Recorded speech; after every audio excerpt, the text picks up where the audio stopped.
நீங்கள் கடற்கரைக்கு போனீங்கன்னா கடற்கரையில் நின்று பார்க்கும்போது அப்படியே அலைகள் எழும்பி வரும், பார்த்துருக்கீங்களா? அப்படியே ஒரு குறிப்பிட்ட எதிர்கிட்ட பார்த்தீங்கன்னா அப்படியே வெள்ளையாக அது தண்ணியை சுருண்டு வருவது தெரியும். அந்த அலையை பார்த்தாலே ஒரு பயமாக இருக்கும்.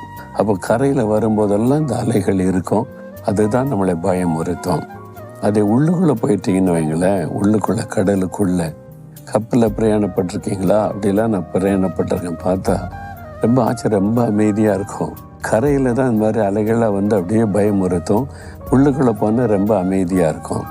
இன்னும் சொல்கிறாங்க, உள்ள ஆழத்தில் போனால் ரொம்ப அமைதியாக, அது சின்ன ஒரு அசைவு கூட இல்லாமல் இருக்குன்றாங்க. அதே மாதிரி இயேசு நம்முடைய உள்ளத்தில் வந்துட்டா உள்ளத்தின் ஆழத்தில் ஒரு பெரிய ஆத்ம அமைதி, அதான் தெய்வ சமாதானன்றது. அது எப்பொழுதும் இருக்கும், சகல காரியத்திலும் இருக்கும். எது வந்தாலும் அந்த சமாதானத்தை மட்டும் கெடுக்க முடியாது. வெளியில் சில காரியம் நமக்கு அலசடிப்படுற மாதிரி தெரியும், ஒரு பயத்தை உண்டாக்குறது, சோர்வை உண்டாக்குறது, இந்த மாதிரி பிரச்சனை வந்துட்டு போகும். ஆனால் உள்ளத்தின் ஆழத்தில் பார்த்தீங்கன்னா அப்படியே ஒரு அமைதி, அதான் தெய்வ சமாதானம்.